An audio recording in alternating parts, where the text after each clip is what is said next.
Assalamualaikum warahmatullahi wabarakatuh. Kembali lagi dengan saya Zahra Lailatun Nadhirah. Saya akan memaparkan tentang komponen pembelajaran. Oke, pengertian komponen pembelajaran.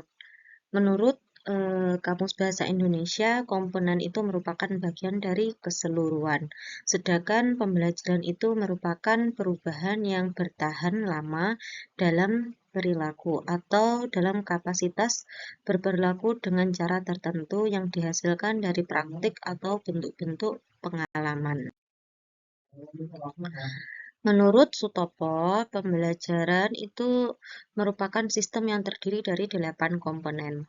Pertama ada siswa, guru, tujuan, materi, metode, sarana atau alat, evaluasi, kemudian yang terakhir lingkungan atau konteks. Kedelapan komponen ini itu harus ada karena memang jika tidak ada salah satunya maka tidak bisa pembelajaran itu berlangsung secara optimal. Kemudian tentang tujuan pembelajaran. Tujuan pembelajaran ini merupakan sejumlah belajar yang diharapkan itu bisa dicapai oleh siswa setelah melakukan aktivitas belajar. Yang umumnya itu membahas tentang pengetahuan, keterampilan, dan sikap-sikap baru. Alasan adanya tujuan pembelajaran ini yakni pertama, rumusan tujuan ini dapat digunakan untuk melakukan kegiatan evaluasi. Kemudian tujuan belajar ini dijadikan sebagai pedoman atau acuan sebagai kegiatan belajar siswa. Kemudian tujuan belajar itu juga membantu guru mendesain sistem pembelajaran, mulai dari materi, metode, strategi, alat, media, dan sumber belajar, kemudian juga merancang alat evaluasi. Kemudian tujuan pembelajaran ini juga dapat digunakan sebagai kontrol dalam menentukan batas-batas dan kualitas pembelajaran, serta menentukan daya serap siswa dan kualitas institusi itu sendiri. Selanjutnya tentang materi pembelajaran. Menurut Ahmad Sudrajat, materi pembelajaran ini yakni sebuah perangkat materi yang disusun secara sistematik, baik tertulis maupun tidak tertulis, sehingga tercipta lingkungan atau suasana yang memungkinkan siswa untuk belajar. Materi pembelajaran ini merupakan garis besar dari pengetahuan, keterampilan, dan sikap yang harus dipelajari siswa dalam rangka mencapai standar kompetensi yang telah ditentukan. Jenis-jenisnya yakni berupa fakta, konsep, prinsip, prosedur, dan sikap. Selanjutnya tentang metode dan strategi pembelajaran.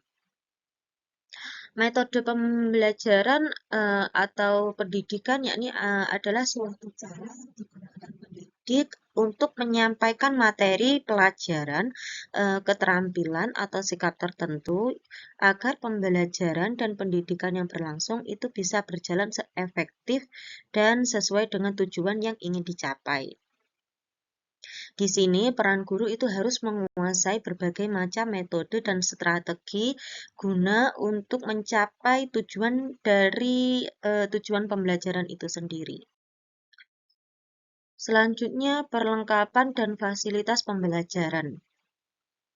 Proses pembelajaran ini diperlukan perlengkapan dan fasilitas pembelajaran, yakni gedung, ruang kelas, meja, kursi, kemudian alat-alat dan media pembelajaran, ada buku pelajaran, perpustakaan, berbagai praktikum, laboratorium, dan segala sesuatu yang menunjang terlaksananya proses belajar mengajar. Intinya dan fasilitas ini ya fasilitas yang bisa mendukung untuk proses pembelajaran. Kemudian terakhir ini tentang penilaian evaluasi hasil pembelajaran. Evaluasi ini adalah keseluruhan kegiatan keseluruhan kegiatan pengukuran, pengolahan, dan penafsiran yang dapat digunakan untuk mencapai keputusan tentang tingkat hasil belajar yang dicapai oleh siswa tersebut selama melakukan kegiatan belajar. Penilaian ini dapat dilakukan secara konsisten, sistematif, komprehensif, objektif, dan terprogram dengan menggunakan tes dan non-tes dalam bentuk tertulis atau lisan. Ini bisa menggunakan lembar soal atau untuk menilai mengevaluasi tingkat pemahaman siswa. Oke, sekian untuk pemaparan hari ini. Saya sudahi. Sekian dan terima kasih. Wassalamualaikum warahmatullahi wabarakatuh. Semoga bermanfaat.